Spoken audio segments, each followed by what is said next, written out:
Alright, so I'm going to commentate my most recent NG Plus speed run in 46:13 in Battle for Bikini Bottom.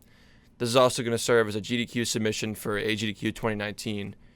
I'm hoping to maybe get this category in the GDQ because it hasn't been featured yet, and it has a lot of really cool tricks and unique routing compared to the 90% run that's already been in GDQ. So let's get started. Again, to beat this game, you need to collect 75 spatulas to get into the final fight. Similar rules as any percent, except in this category, you're allowed to use the Cruise Bubble and Bubble Bowl codes to unlock those abilities early. So it's in spirit an NG Plus speedrun, because we're starting the game with power-ups we didn't have on our first playthrough. Since this game doesn't have an official NG Plus mode, it's community defined. So this allows us to use cruise boosting the entire time, which is a speed exploit that causes you to push forward on your standing still speed. So what that means is when you're standing still without touching anything like the control stick or any buttons, you'll still move forward because the game has increased your bubble bowl speed and locked it onto your standing position. Now this will continue until you either reload the level, die, or get hit by something or drown or whatever. So you'll see here in this part I'm a little bit faster, and that's because I have the cruise boost activated and I can use moves like the bubble bash, which is the Viking helmet move, or the bubble bounce, which is the bubble feet move, to gain some extra distance or height on my moves. So you can string stuff together, kind of like in a Mario game where you jump and dive and roll. It allows you to string stuff together and also do stuff like this where I just got caught in a wall and now I'm ascending to the top of this barrier and land on the barrier and go into this next area, which is in the second hub world, which would usually be accessed by defeating the first Robot Sandy boss in the game. So by defeating the first boss, Robot Sandy, you obtain the Bubble Bowl power-up. But in this category, it's not necessary to defeat her because we've already had the power up from using the codes. So as you can see, this category is pretty fast-paced. It doesn't have as many damage boosts as any percent, but it has a lot of unique tricks of its own. It's pretty fun to watch in my opinion, and definitely fun to play. You're going to notice the order of segments is way off compared to any percent, by the way. This uses a lot of sequence breaks, and actually from here, I believe in the any percent run, we reached the Treatum around 17 minutes. So just being there 2 minutes in is already pretty wild compared to what you're used to seeing in a speed run of this game. Now another way of doing a cruise boost is called RCB, or reverse cruise boost. Cruise boosting being abbreviated CB, or just cruise boosting, whatever. So we usually call it as just CB. But an RCB is a reverse cruise boost, and it's not referring to cruise boosting in the opposite direction. However, it's referring to activating the cruise boost with reversed inputs, which causes the second cruise bubble animation to cancel, and it saves a little bit of time in some situations. And you can see here we're going to jump straight to the Chum Bucket instead of using the usual damage boost featured in 80%. So we've successfully skipped the first 2 hub areas within the first 3 minutes of the run. It's pretty wild how broken cruise boosting is.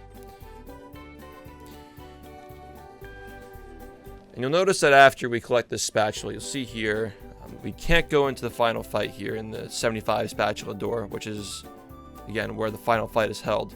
We need to come back later when we have 75 spatulas, and right now we only have 7, so we have a long way to go. Now usually in an any percent speed run of this game, or any other category for that matter, we would go straight to the Krusty Krab and do the Krusty Krab fight now. However, we're going to save Mr. Krabs' mission for later to activate another glitch, which I'll go over in a bit. And by in a bit, I mean probably like 40 minutes from now. Okay, so we're going to enter SpongeBob's Dream now. This segment's pretty similar to the any percent run for this first area, Super Bounce. We're going to get some acceleration on this slide by bowling onto it and land on one of these blocks here. And by doing this, we can skip an area down below where we'd have to pay a clam, which functions as essentially a toll gate. So we're just skipping paying a toll gate to jump straight to Squidward's house in his dream. Now we're going to go straight in and complete Squidward's Dream from here, which is normally much later in the run, but because we have cruise boosting available already, we don't have to backtrack for it later. In my opinion, this has some of the fastest and most fun movement in the game. You'll see here these orange notes, when you touch them, they actually fall once you hit them, so you can't really stand around for too long, you have to keep on the move. And again, that's also all the more true because with cruise boosting, you're constantly being pushed forward in the first place. So you're pretty much on the run for this whole thing. Now you'll notice that I bowled into the spatula here, which is not really preferable. However, it's more of a safe strat because in this category we enter Squid's Dream with the hand enabled currently, and I'll get into hand enabling, disabling later, but pretty much what that means is that if you fall out of bounds while this this hand is enabled, it means that you'll die. So if you fall out of bounds, later in the run, we'll have the hand disabled so that way you won't die. But right now, the out of bounds detection for the game is enabled. So you'll see later in Rock Bottom we're going to abuse that. But for now, just focus on this trick here. If you press the Y button on one frame, and one frame in this game is 1/60th of a second, so it's quite precise. There's one frame when going over that slide where you can bash off the slide. And we can use that momentum to skip Sandy's Dream, which is the second largest level in the game, I believe. Second only to Flounder Hill.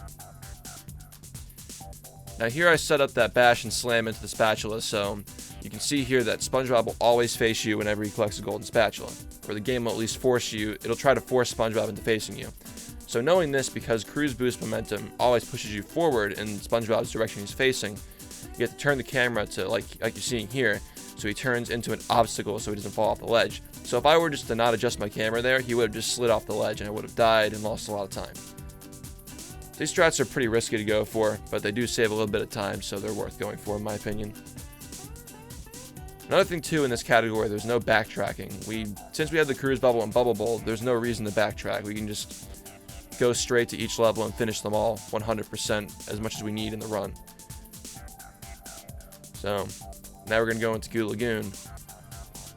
Now you might notice this order of segments is quite weird for this speed run compared to any percent, and that's because we're going from either the low expense levels or the free levels first. And coincidentally, most of those levels can also be done without using out of bounds stuff, or what the game considers to be out of bounds. Because I have to emphasize this. There are death auras in the game, which are like giant blocks that are invisible, where if you touch them, you die. And death aura or out of bounds sand is what the game considers to be out of bounds. But obviously what you're about to see here is also out of bounds, but the developers didn't think to put a death aura over that area, so we can just bypass it. Now, the reason why I'm using the cruise bubble here instead of jumping to that island is because there is a death aura there. And because the hand that would normally take you away once you go out of bounds into a death aura is currently enabled, we can't jump into that area. In the past we used to, but in this area now, in this speed run with this route, we can't just do that. We have to be more cautious. So yeah, I'll go over the main types of areas now in the hub world. As you can see, bumper boats didn't turn out too well. This area has a little bit of RNG involved, but it's mostly AI manipulation. And it's a little bit precise, but it's more muscle memory when you get it down. So each hub area of the game has a boss fight that corresponds to it. You have the first area of the hub that has Robo Sandy you must defeat to get to the second area, and then to get to the third area you have to defeat Robo Patrick, and then after you collect 75 spatulas, you defeat the final boss, which is at the end, Robo SpongeBob. Now each area has a free level, or a level where you don't need any golden spatulas to get into. So for example, Jellyfish Fields doesn't have a spatula toll on it, where you don't have to, say for downtown or Goo Lagoon, you have to pay, well not pay, you'd have to have 5 or 10 spatulas respectively to enter these areas. For Jellyfish Fields, Mermalair, and Dream, those areas don't require golden spatula counts to get in. There's one free area in every level, and I believe that was implemented so if you just barely get out of the previous boss fight with just enough spatulas to cross through, you still have a new level to play in and not have to, go back and grind for more spatulas to enter a new level in the next world. So that said, that's the reason why we have this order of segments here. We do Dream first because it doesn't cost anything. By then we have 10 spatulas, so we can do Goo Lagoon. And next we're going to do Mermalair. Now what we're doing here, to come back to the present level, we just skip the cutscene by hitting that tent by falling into the goo and drowning. So if you die during a cutscene in this game, it skips the cutscene and respawns you. It's important to know. Now, the reason why we jumped over that pole for the volleyball net or whatever it is and hit the robot on top of the crates and jump into the loading zone earlier is because we were completing Goo Lagoon in the reversed order. And thus far, we are entering the backs of each level. If there's a golden spatula, usually there is, like you just saw there. There's usually a golden spatula at the end of each level, so if you enter through the back, you just get the spatula immediately. And then there are teleport boxes set up in these levels where if you open both boxes and you jump between them, you can teleport from the beginning to the end of the level. It's very useful in casual play to be able to teleport from the beginning to the end of a level because you've already completed it. You don't want to have to transverse it twice. Well, in some levels in this game, the box behavior is a little bit inconsistent where, especially in Goo Lagoon, if you open the second box, the game assumes that you already opened the first box, so you can just jump in the second box and skip to the first part of the level, even though the game doesn't realize that we're just completing everything in the reversed order. Now, over here, there's an invisible button which you normally have to pay to make it visible. It usually ascends from the goo when you pay the clam, which again is a toll gate. So by hitting it with a cruise bubble, the hitbox is still active, so we still get the trampolines and life raft. Excuse me, not life rafts. They're like floaty rafts. You might see a glance of them, but there you go. See, there you go. They're like little rafts over there, little beach rafts. But what that does is spawns the spatula I just collected. And the reason why I jumped over the bridge in that fashion was to get a checkpoint there, because we're going to respawn and we're going to hit the stack on top of this castle to get some extra shiny objects that we need to complete the game's route. Excuse me. So to complete the game's shiny object route, which requires 6,500 shiny objects by Dutchman's graveyard to purchase 2 spatulas from Mr. Krabs. And you may have also noticed that we've been collecting socks on the way in this run. And that's because 10 socks can be traded to Patrick Star for 1 golden spatula, and we do this 3 times in the run. But there are also side collectibles like the balloons that you're seeing here. Popping each balloon corresponds to 1 collectible in this world. A lot of worlds, except for the boss fights, SpongeBob's Dream and Sand Mountain, have main collectibles where you have to either find something or hit something several times to finish a mission for somebody. Like for here, Mrs. Puff wants you to pop the balloon, so you collect the golden spatula for doing that. And you'll see in Rock Bottom we collect artwork. And now in Downtown we used to collect steering wheels, but you'll see later we actually skipped that part of the run. And this spatula that we're getting now is rewarded to us for destroying that robot on top of the crates earlier, as I explained. So now to the Mermalair lobby. Do a little SpongeBob trick off the little crater there. The Mermalair lobby in any percent is a little bit different, where it's reliant on damage boosts and a little frame perfect jump that saves a little bit of time, a couple of seconds. But in this category, the lobby is a little bit more interesting in my opinion, because we're going to use, as I explained earlier, how SpongeBob has to face you whenever you collect a spatula. We're going to turn the camera to face the next loading zone, so he kind of ghosts into it like that. Saves a little bit of time. So you're going to see a lot of camera shenanigans in this category, because it's very useful to manipulate the camera. Now here comes the trademark skip in this category, called Clam Skip. It's funny because I worked out this route for Clam Skip in early 2017, but it didn't become useful until I believe either late 2017 or early 2018. So this was waiting for a while to happen, and it's really awesome to see it finally make its way into the run. But pretty much what we're doing here is skipping another toll gate or clam.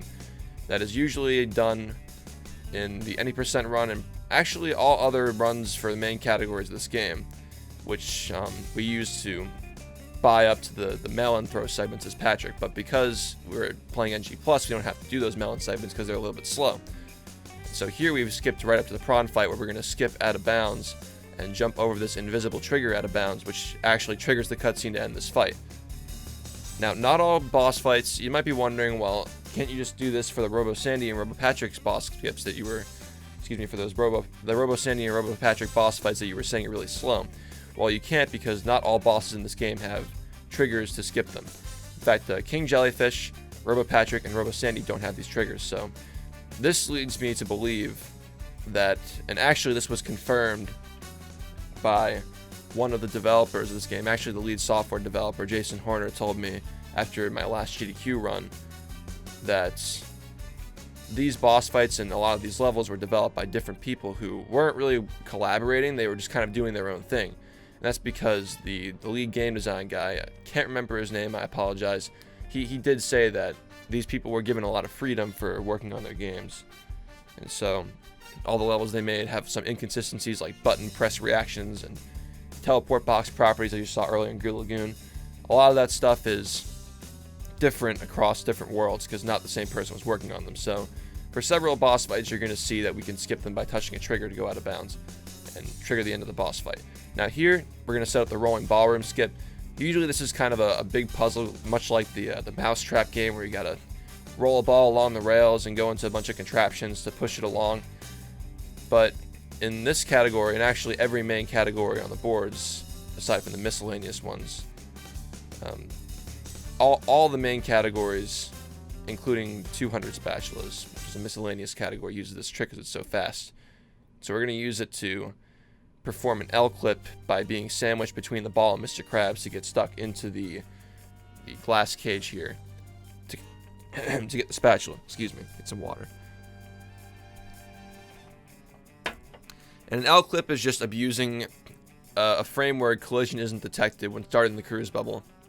So when you start the cruise bubble, there's a frame where collision isn't detected, so you'll just go right through. Pretty simple. Now here we're going to try to attempt for a double spatula collection. Again, with the spatula, the camera collection shenanigans, where you collect the spatula, turn the camera. Because we touch 2 spatulas at once, we can warp. And even though it says 26, that's going to update when we reload this level. It's going to say 27, as you can see. So we're going to do this another time in the run as well. We're going to collect 2 spatulas at once before entering the Dutchman's graveyard, which is the reason why we save Krusty Krab for later, so you'll see that in a bit. Now, rock bottom is pretty similar to how it's done in any percent, or at least any percent before we remove the sea needle from it. Much more similar to how we do it in 100%, actually. This first part is a sequence break. Now, at this point in the run, we're not supposed to have the cruise bubble.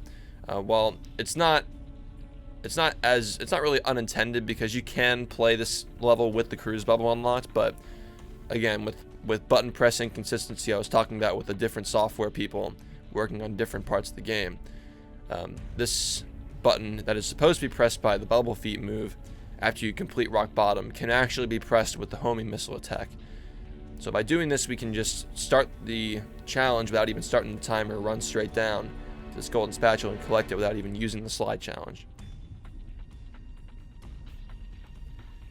Now at this point, we're going to pause and warp to Bubble Buddy, which is why we collected that text box earlier. Now in this next part, it's crucial to understand that there are scripted trampolines in this game, like for instance this one, where if you jump on it, you'll be pushed in a specific direction that the developers intended. Now, because we have a cruise boost active, cruise boosting overwrites the scripted trampoline momentum. You can actually go in whatever direction the cruise boost is pushing you if you jump on a scripted trampoline. And you'll see this used another time in the run as well. But for that specific area, it's important to have a cruise boost, because you can use it to get on that cliff where we collected the spatula just now. And what I just did there, I just jumped on a bunch of shush tikis, what they're called. They're called shush tikis because if you're not quiet near them, they disappear. And being quiet near them constitutes tiptoeing or just standing still. Now you might be wondering how we were able to jump on them without them disappearing while we weren't standing still. Well, it's because we weren't moving the analog stick when we were approaching them. Cruise boosting doesn't count as movement, it just counts as, I guess, the game pushing you or having bubble bowl speed. So because we weren't actually walking, we can just jump on top of them. Now in this museum area, what you saw there earlier was we clipped through the museum wall of laser, because when you're in a grabbing animation as SpongeBob, Sandy, Patrick, you won't get damaged. But you'll get damaged, but you won't experience hit stun while you're in a grabbing animation. So that's the reason why when you grab the tire, you'll just go through the wall and not get knocked off. And of course, museum has some of the fanciest movement in the game. One of the most entertaining areas to watch, in my opinion. And we'll head on to the Trench of Advanced Darkness, where you'll see, because we collected that spatula earlier with the time challenge skip, we can just appear at the end of rock bottom and backtrack. This is the end of what's supposed to be the final level in rock bottom, but since we collected the spatula from the back end, we can just warp back to the beginning, because every time you collect the spatula, you can warp to it, even without collecting the mission. So we can abuse that to warp from the end to beginning of levels. You'll see that a lot in this run. Now, this is really the only notable damage boost in this category. Any percent has a lot more of these, but this is the only one where it's viable because it gives you a lot of height, which you can't get with a cruise boost in this area. And it's actually faster than just running up to it with a cruise boost. Surprisingly, there's an invisible ledge here where you can get a cruise boost as well. But now we're going to head off and activate these 3 lasers that are positioned on these cliffs in this abyss area here. So if we activate these 3 lasers, we get a golden spatula for it. And this is usually supposed to be done as Sandy. You might take notice to the swingers, the Texas swingers that are floating around there. This area is intended to be done as Sandy because she's supposed to be the long-range glider character in this game. But in this category, you don't see much of her. Actually, pretty much none at all, unless you're forced to load a level in, like in Sandy's Dream. You're forced to load in as her, and you're forced to load in as her in the Dutchman's Graveyard as well. And here you have to actually collect the laser spatula as Sandy, because talking to Plankton won't trigger the reward, because the game expects you to do it as Sandy. Now here, we're going to speed up the process a little bit, because as I mentioned earlier, the game's out of bounds detection, or the hand, is currently enabled right now because we haven't done a glitch to disable it. So following off this clip during the cutscene actually skips this really long 20-second cutscene and makes us appear right back at this area with Plankton. And of course we're going to switch to Sandy, as I mentioned before. We're going to talk to Plankton now that we've done the challenge. But yeah, since we've completed this half of the game that requires out of bounds detection to work, we're now going to collect this spatula and head to Bikini Bottom to disable the hand again. Now this is the only main category, disregarding the miscellaneous categories, that starts with the hand. Well, rather, we start the run without immediately disabling the hand. We wait till later in the run to do it, because it's optimal, or at least currently believe it to be. So by bowling off the taxi pad and landing out of bounds and accepting the taxi prompt, we cause the hand to come up onto the screen while the taxi leaves, and so because the hand is up during a loading zone, we appear in the next area with the hand currently disabled. Now because of this, for the rest of the run, we're going to be able to jump out of bounds into these kill aura areas that would normally kill you. So for example, here we're going to collect this sock, and jumping down here would normally be a kill aura area where you would die instantly if you touch it, but because the hand is disabled, these invisible boxes don't actually do anything. And so because we collected that spatula, we can just warp to this area which is halfway through the level. So now, I'm going to hit that RCB, that reverse cruise boost, land a pretty precise jump out of a bash here, and we're going to climb up Jellyfish Rock to collect more socks. Jellyfish Fields is one of the most fun moments actually in this particular category, in my opinion. And it's a nice breath of fresh air when it's very, very similar across 84 spatulas, 100%, and any percent. This is a unique way of playing the game, so it's a nice, fun segment to do. Now in this area, we're going to cruise boost off a Mermaid Man, and we're going to head down this slide. Now, in any percent 100%, we normally take a right here into this secret passage you might see on the right to get a sock, but because the sock route is so optimized in this category, we only collect 30, and the slowest sock is like probably, I think, 3 seconds or something very short like that. We don't need to collect that sock because it's 4 seconds long. And what we did there was we bypassed the cutscene by jumping around it and skipped this whole area where there's a fight where you have to destroy robots and hit these buttons you might see in the background to get to Patrick and save him. So now we're headed over to that bus stop in the distance, as you can see there. We're going to go to that bus stop and switch back to SpongeBob. Now, one of the things I really admire about this game is that unlike other SpongeBob games, they didn't use...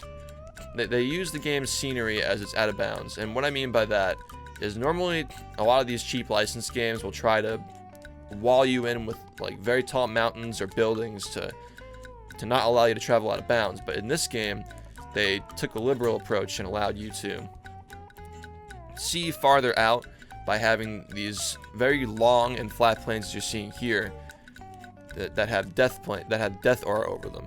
So if you were to jump over these plains, or sometimes you'll have death sand over them, you can't really walk past this area and out of bounds because the game has killed has kill properties over these flat areas that are supposed to serve as the game's scenery. So what I'm trying to get at here very sloppily is that instead of having these tall mountains and stuff blocking you from leaving, you just have the game's hand properties where you get taken away by the hand and put back into the map if you go out of bounds. But because that's disabled right now, we can just abuse that property and go out of bounds like you saw there when we ran onto the map in Jellyfish Caves, skip the whole thing. And you were able to see as well in Jellyfish Caves that you can see all the winding caves that you normally have to go through as Patrick hitting buttons. It's all very slow. We can just run straight under because the really good thing about this game is also very broken. But yeah, if you take a look out in the distance, you'll see a lot of these levels, especially Jellyfish Fields and downtown. they have all these open plains that it looks like you can just go out there and walk on them, but you can't, because the sand out there is actually a kill plane.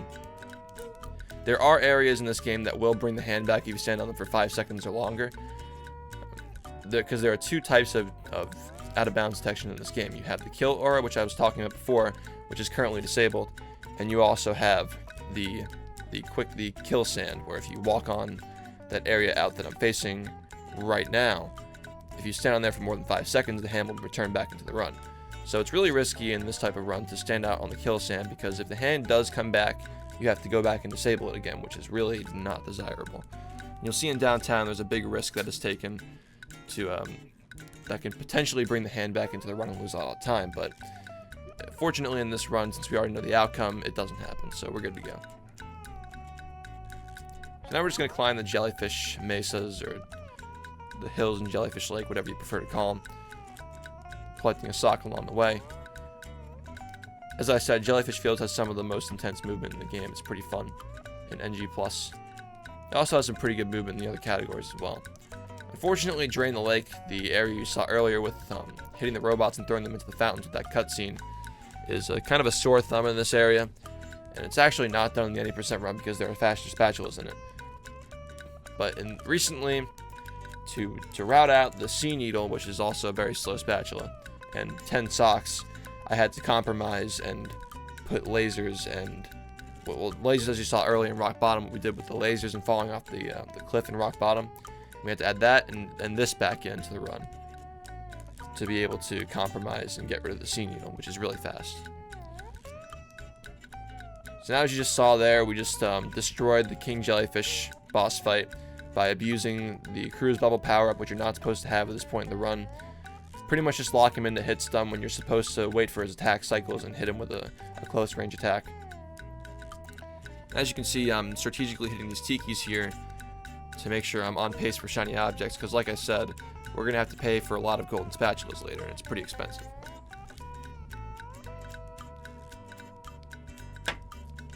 There actually is a skip for the King Jellyfish boss fight, but it's not useful in any of the categories, because by skipping the boss fight, you can't actually collect the King Jellyfish Jelly, which we were just rewarded a spatula for collecting. Now we're going to head into Sand Mountain. This is actually the first instance of manual cruise boosting in the run, where the wall that I'm cruise boosting off of is not high enough to be able to automatically detonate my cruise bubble, so I have to hit the L button between frame perfect hits to be able to boost off of the wall. Yeah, cruise boosting is another one of those tricks that is 1/60th of a second precision, actually twice over. But because it's so feel-based and what you're doing is hitting two buttons on the same frame, it's way less risky, and it's also a much smaller time loss when you miss those, as opposed to something like that Sandy's Dream skip you saw earlier, and also a skip that's coming up later.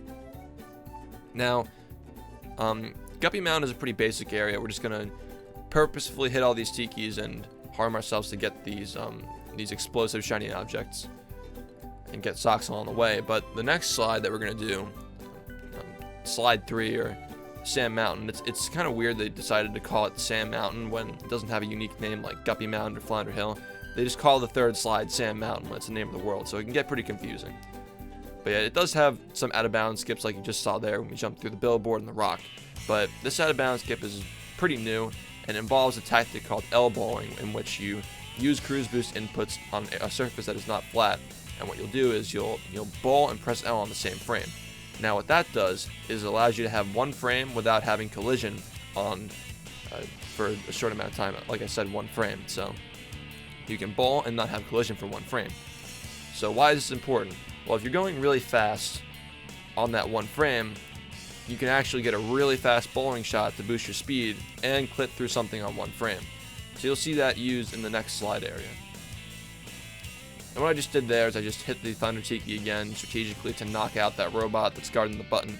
So by the time I get there, I can just hit the button and not have to wait for it to blow up.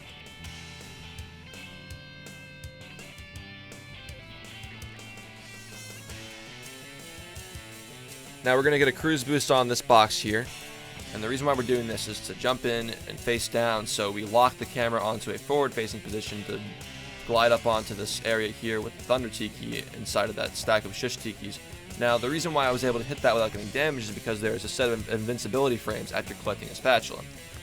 So I was able to abuse those invincibility frames to hit the stack of tikis without taking damage or losing my cruise boost. Because like I said earlier, if you take damage, die, drown, or reel at a level with a cruise boost, you lose your speed. So it's important to face down so you don't get that spiraling animation that you're seeing here, or it's not really visible. You might see it when I jump down here. Yeah, sometimes the camera will zoom in, and okay, this area is also not doing it, but I'm sure you'll see it at some point in this run. That's because I was facing down there. But sometimes you get a looping animation where if you collect a golden spatula and the camera zooms in, the game's trying to keep you in view of the spatula animation. Now, if you look down like I did earlier to get those invincibility frames, it forces you into a downward position. It forces you forward. Now we're heading on to slide 3, where we're going to do the layer time challenge. This strat is pretty risky, but there is a backup strat, so it's not too bad to go for in a marathon. And like I said, I'm keeping my estimate pretty high just in case I failed this like once or twice.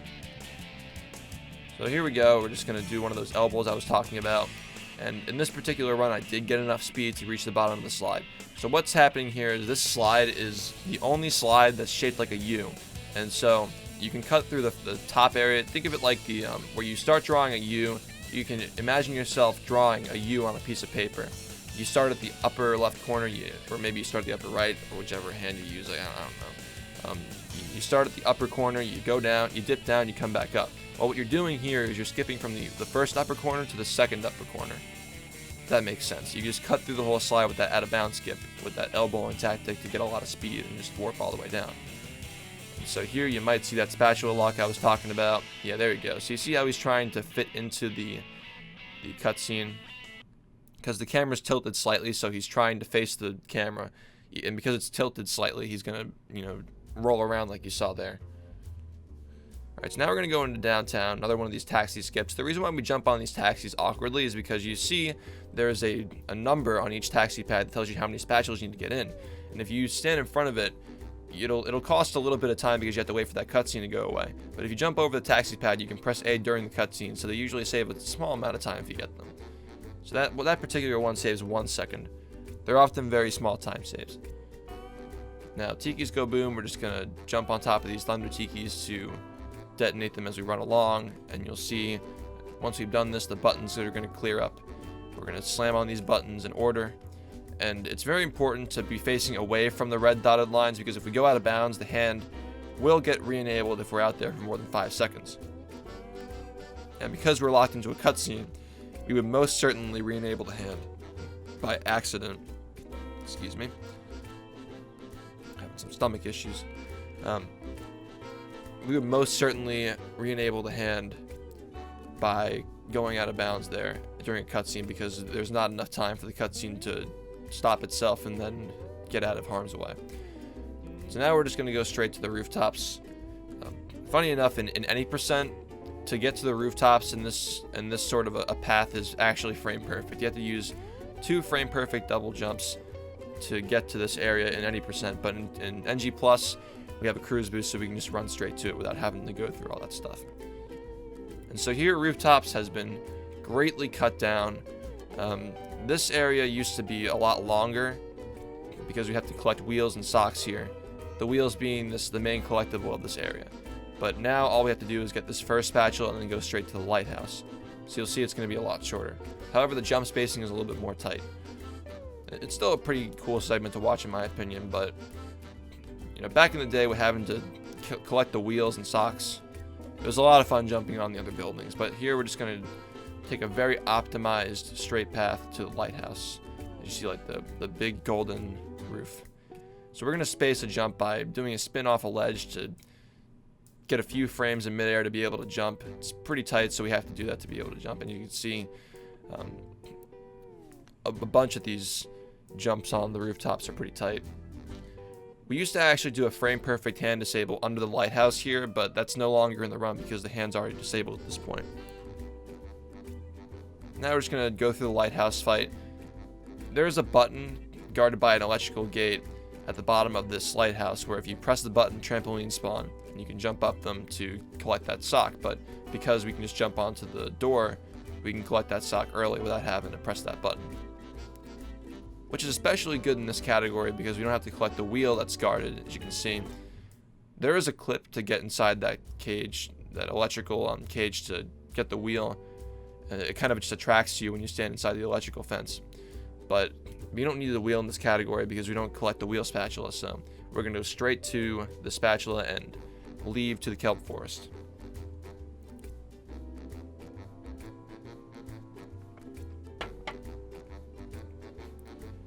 You can kind of tell at this point in the run, I realized how good this run is, because this is actually, you know, this pace is 1 second slower than what was the current world record at the time.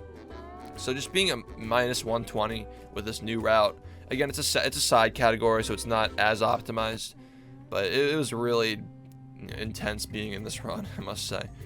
But now we're gonna actually take a little divergent path from any percent here. And we're not going to go inside this toll gate yet. We're going to actually make a right and do a little bit of parkour to collect these campers. We have to find all 6 lost campers in the Kelp Forest to get a spatula from Mrs. Puff. So we're just going to do some movement here. Now this spatula is actually collected in all the main categories, disregarding the miscellaneous ones, except for any percent, which makes any percent's Kelp Forest around 2.5 minutes long, and in this category it's around 4 minutes long. So you get to see a little bit more of the Kelp Forest, which I think is pretty cool. It's a really good speed area for this game. This is one of the best areas, if not the best area for speed running in my opinion, because of how broken it is and how much fun the movement is. But it's something you really don't get to see in any percent much.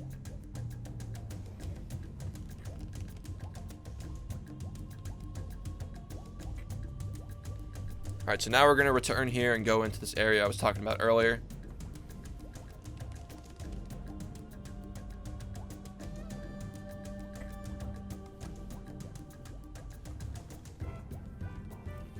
So now we collected the spatula from entering the back of the level.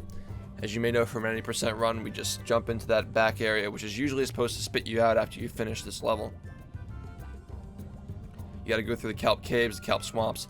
There are a lot of long and tedious puzzles, but we can just jump straight to the end.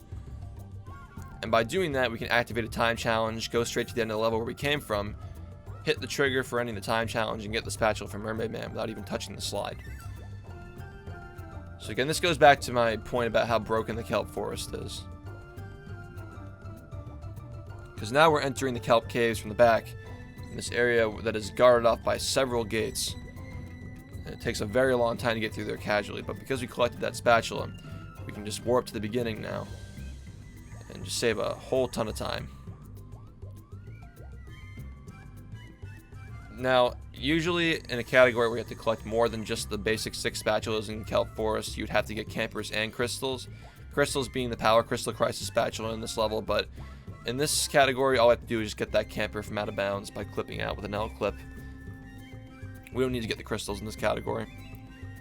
So now we're now we're going to go into the kelp swamps, where we can abuse the fact that the person who developed this level didn't realize that you can just not use Patrick to hit this button. You can just use SpongeBob to hit it with a cruise bubble, instead of having to complete this ice skating challenge. Like in the Goo Lagoon Pier, where you can bypass the ice skating challenge by jumping off the slide and getting that thing under the docks.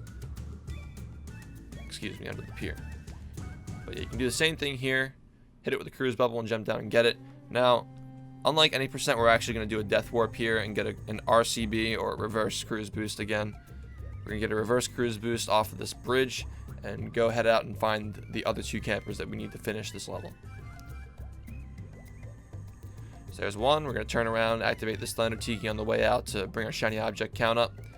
By hitting those 2 tikis there, you can actually combo off of the Thunder Tiki, because it takes a few seconds to activate. And when it does activate, you have around a second to extend your combo. So because we hit the 2 tikis within that range of 1 second, you get a combo off of it. It's really important to manage your combos. And again, you'll see in the Krusty Krab, sometimes you get lucky combos that give you a lot of shiny objects, which is where we're going to go now. As I was saying earlier, we saved the Krusty Krab for later, because we're going to use this to activate a glitch, which causes Mr. Krabs to teleport from the beginning of the hub world all the way to the end. And this doesn't work in other categories, because he's too close. At this point, usually you'll be fighting in the Krusty Krab after you've already collected the Robo Sandy spatulas. So Mr. Krabs will be very close to you, so he won't re-render here. So you can just do this to activate this glitch where you jump on top of the spatula and collect 2 spatulas at the same time by purchasing from Mr. Krabs as you're in your crouching animation to store the spatula animation. And so it'll happen as you're collecting the other spatulas. So we collected 2 spatulas at once and then bought another one from Mr. Krabs.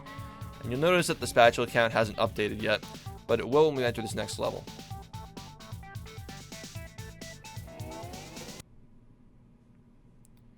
Okay, so now we're entering the Dutchman's graveyard, which is, again, one of the core levels of this game in my opinion. Especially with one of the tricks that's been added recently. It's going to be showcased at the end of this run. So here we're going to use a tech called high jumping off of a bounce, where if you hold down the A jump, the A or jump button during a bouncing animation, you get a little bit of a glitchy boost where you get an extra height out of your bounce. This is really useful in an area like that because rather than having to stand in place on a very narrow pole and keep your balance, you can actually just bounce straight to the top of the platform. And before that was known, it was a pretty big run killer, so it's nice having that tech now to make it more consistent. But now we're going to abuse another scripted trampoline here. If you turn into this area, you can jump on top of this boat by re-scripting the direction of that trampoline to out of bounds.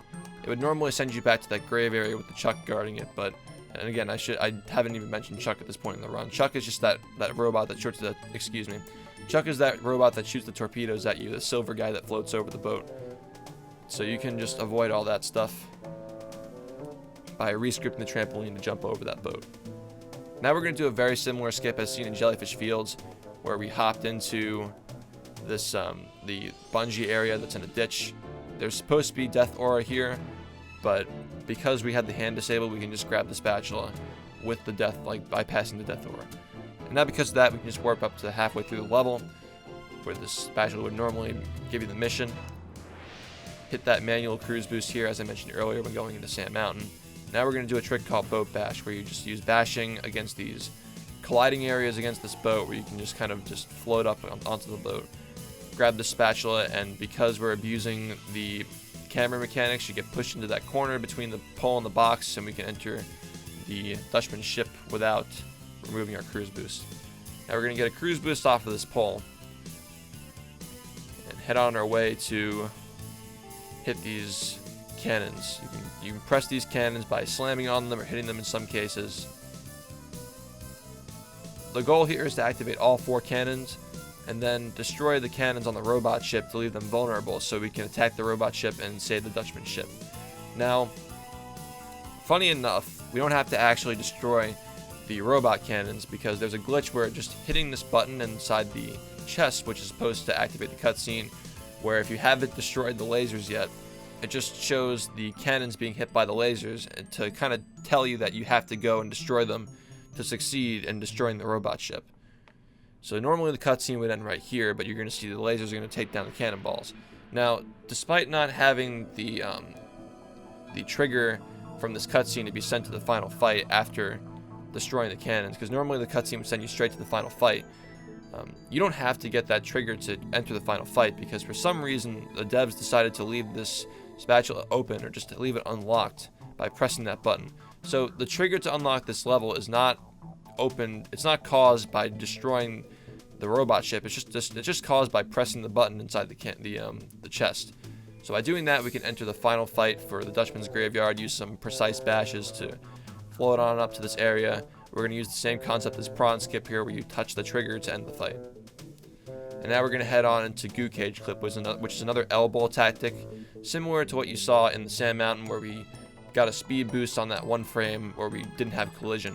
And we're going to use the bubble bowl to sandwich ourselves between the ground and the bubble bowl to get an L clip, which is kind of like the thing we used in the ballroom to get one frame of super speed to clip through this cage. Now, to go fast enough to be able to clip through this cage is a feat, because you do need to have enough speed to be crossing through that entire wall on one frame. So what that means is you have to be, from the span of 1/60th of a second, you need to appear from one side of the cage to the other side of the cage. So you need to be moving so fast that in one frame, you cross through that area.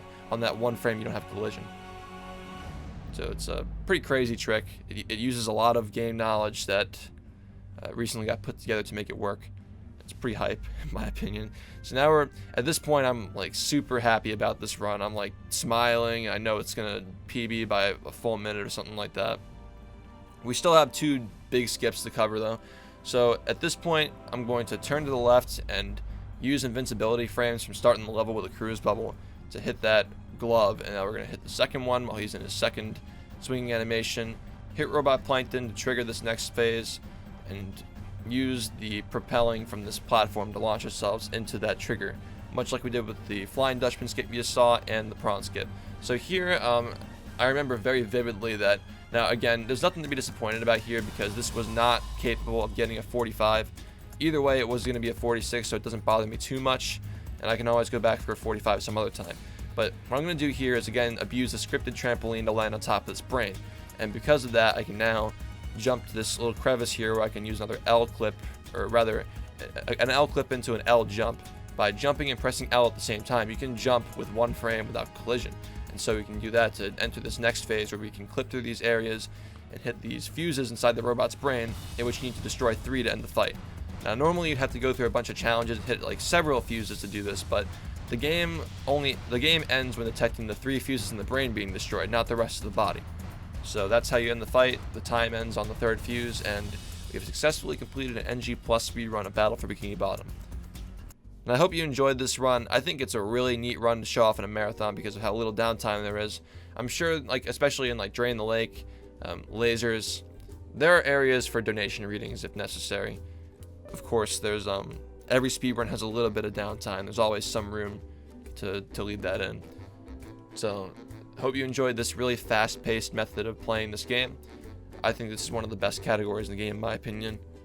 Very close to any percent, but not as much trick diversity, but still a lot of really cool movement, despite not having as many damage boosts. It's constantly moving, constantly on the go. So I hope you enjoyed this commentated analysis, or not, rather just this talk and explanation for this category.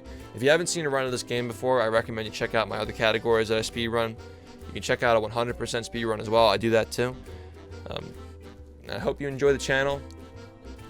Thank you for considering my submission. And if you have any interest in learning this game yourself, I have the tutorial playlist. You can see that in the description. I'll link it there. You can learn the game for yourself with the guides I put out, and I'm still putting out.